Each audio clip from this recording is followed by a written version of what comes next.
Всем привет!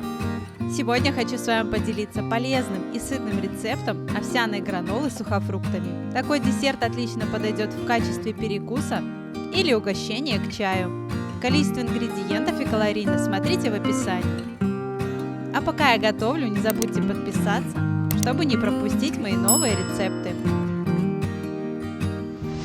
Поехали!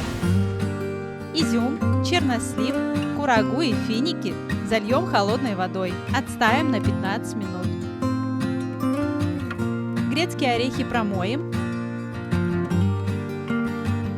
Просушим бумажным полотенцем.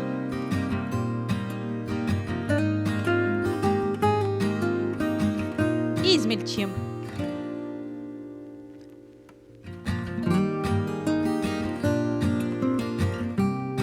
В глубокую посуду перекладываем измельченные орехи и овсяные хлопья. Перемешаем так, чтобы орехи хорошо смешались с овсянкой.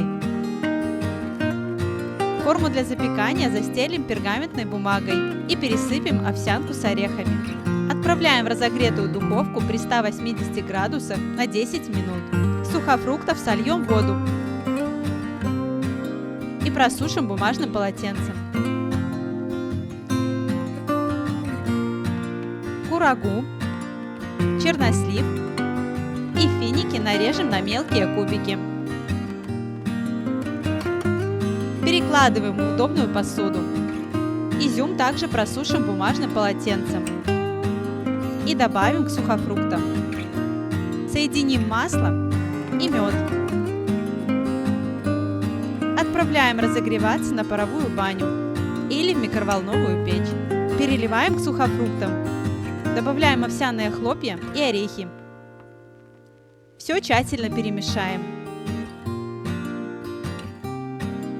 Перекладываем в форму для запекания. Распределим получившуюся массу по форме, тщательно утрамбовывая ее ложкой. Отправим в холодильник на 1 час.